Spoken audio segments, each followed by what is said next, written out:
Welcome back to another Yankees Latest. I'm your host, John Laloggia. Yanks sweep the Orioles. They have the best record in the American League at the end of 162, and somehow they don't get the number one seed, and they also don't win their division because they tied with the Blue Jays. So it's bittersweet because the Blue Jays had they have the same record as Blue Jays. Blue Jays have the tiebreaker. Makes you think of all those games Devin Williams blew earlier in the season, or why Jazz, was playing third base and DJ LeMahieu was playing that whole month. But happy that they swept. They took care of business. They did not win the AL East. This is a very bittersweet moment. I'm excited, obviously, for this Red Sox-Yankees wildcard series. We'll tease it a little bit. Tomorrow's episode will be really fleshing out the preview and Game 1 preview. But today's episode is celebrating a great season. They did not win the AL East, but this is a very good team. I don't want to be too negative. I'm really pissed because I really thought they were gonna win the AL East. I really thought they were gonna pass the Jays, and they just tied them, and the Jays have the tiebreaker. But it's going to make an amazing wild card, a 3-game set with Boston. Yankees have home field advantage. All these games will be played in Yankee Stadium. Should be incredible. Those games are going to be prime time on ESPN, so I cannot wait for that. But today's game, they took care of business. They win 3-2 over the Orioles. They end the 162 season 94-68. That is a very, very good team. Rice hits his 25th home run of the year, bottom of the first, solo shot to get it started. Crowd's going crazy. Wells throws out a runner. Westberg hits a home run, ties it at 1. Then Gunnar Henderson hits another home run, and you're like, oh, God. Heel was solid, made some key pitches in some key situations. Electric stuff, obviously. Judge base hit in the 4th inning, and then Stanton with a huge RBI single to tie the game at 2 on a fastball right over the middle, rips it into left field. And Caballero steals his 49th base of the year. Look for him to be a huge threat if he gets on base in the playoffs. That's a huge, huge threat. And credit Cashman for a really important deadline pickup there. So at this point, it's 2-2 in the 6th. Fernando Cruz gets out of a big jam, and then Grisham makes a nice running catch in left center field, and then Rice comes up and rips a home run into left center field, his 26th of the year, second of the game. And then at this point it's 3-2.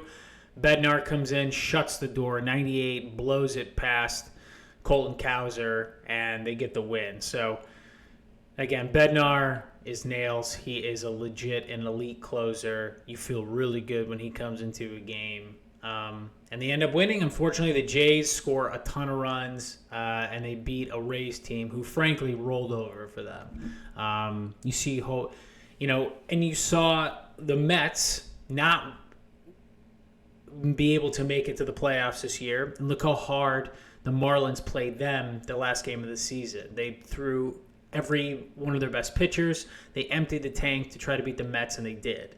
And the Mets missed the playoffs acquiring Juan Soto and also having a $330 payroll and not making the playoffs. So very disappointing season for the Mets, but not for the Yanks. Good news for us, bad news for them. I don't want to rain on their parade, but I'd be lying if I didn't say it felt good after Soto turned his back on the Yankees, goes to the Mets for a boatload of money, and they don't even make the playoffs. How embarrassing. But I digress. Aaron Judge wins the batting title. Another feather in his cap for his AL MVP case, which I will make in a second. Ends the year with a .331 batting average. He went 1 for 4 in the 3-2 win against the O's on Sunday. So he ends the season with .331 mark. The race wasn't really close. The A's, Jacob Wilson, and Bo Bichette for the Jays both finished at .311. So it's pretty incredible. He is the leader of this team. He's the captain. Possibly his third MVP if he wins it. I'll make that case in a second. And he also paced the majors in on-base percentage at 457, slugging percentage at 688, among other categories. He's the third player to hit 50 or more home runs and winning batting title, joining Mickey Mantle in 1956 and Jimmy Fox 1936. I don't know what else I can say. This guy is incredible. We know Cal Raleigh's had a season for the ages, but the consistency of Judge and the batting average and the on-base percentage, it's just incredible. You can hit over 300 in this league. It is it's unbelievable, especially now with how good pitching is. So credit goes to him. Just a little history here. It's been more than 2 decades since a Yankee has claimed a full season batting title. Bernie Williams led the AL with a .339 batting average, which is insane, in 1998. LeMahieu won the pandemic-shortened 2020 race with a .364 mark, but 50 games, it's a pretty small sample size. But Bernie Williams, .339 in 1998, but a .331 in 2025 when everyone throws 100 miles an hour with ungodly breaking stuff that they, cooked up in a lab. It's just incredible. It's just unbelievable, which is why he should be the AL MVP over Cal Raleigh. Why? Hear me out. Okay, so the case for Judge, and I looked at Baseball Reference, Fangraphs. So WAR, F4, he leads Cal Raleigh in MLB and WAR and Fangraphs, and in regular WAR and Baseball Reference. He leads in batting average, as we just noted, slugging and OPS. Judge ranks in all top categories. Raleigh does lead in home runs with 60 and RBIs with 125. RBIs is sort of a primitive stat. In home runs, he's going to hit 35 next year, maybe. Judge does this every year. And then as far as, balance across metrics, high quality contact and power, consistency and reliability. This is an outlier year for Raleigh, and it's not for Judge. Judge has already proven this as well. If you're going to make the case for Raleigh, okay, he leads in home runs and RBIs. 60 home runs, 125 RBIs. That's it. He's a switch hitting catcher.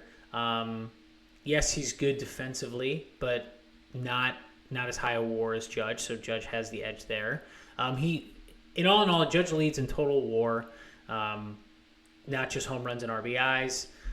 His position demands a lower risk reliability. And then also, too, the race is really close. You can make a case for both, but Judge is way more consistent, and he leads in far more categories and is far more valuable to his team than Cal Raleigh. Cal Raleigh leads in 2 categories: home runs, which are obviously huge, and RBIs, which, frankly, is a misleading stat because it's predicated on guys getting on base before you.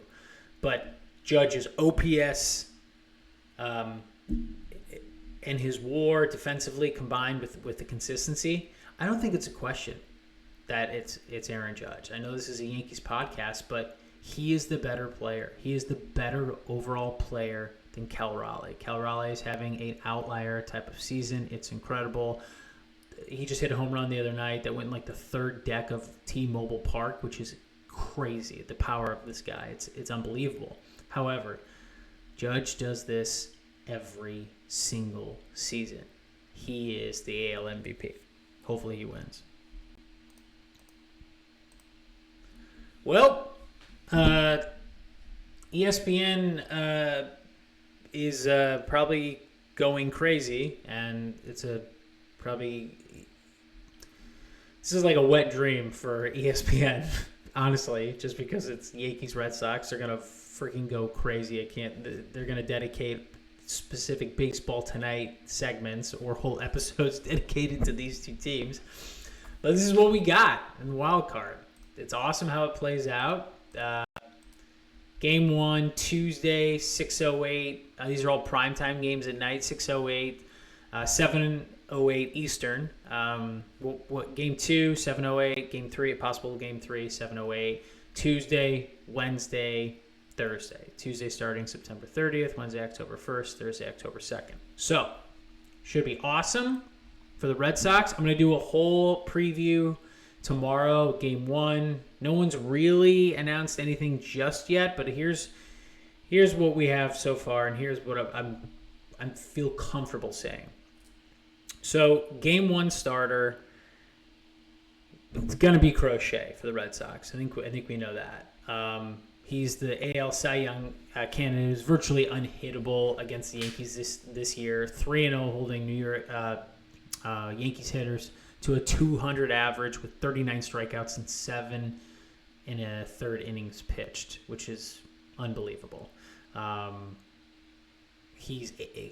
18-5 with a 2.59 ERA. He's going to win the AL Cy Young.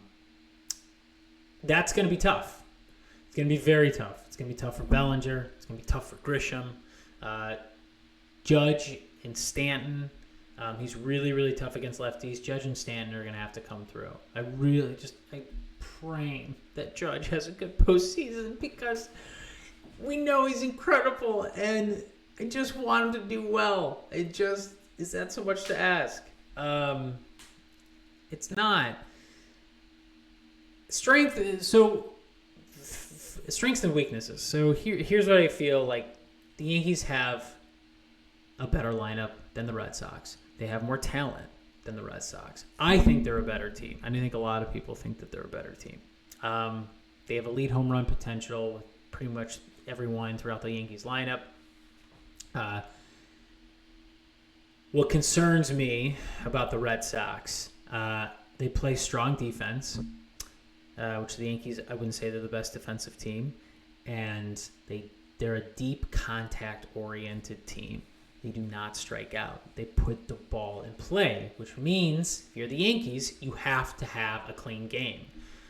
Cedar Rafaela, Trevor Story, they do not strike out. They put the ball in play. That is a little concerning.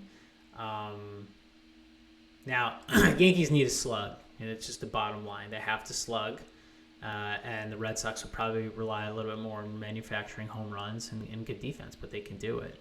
I think,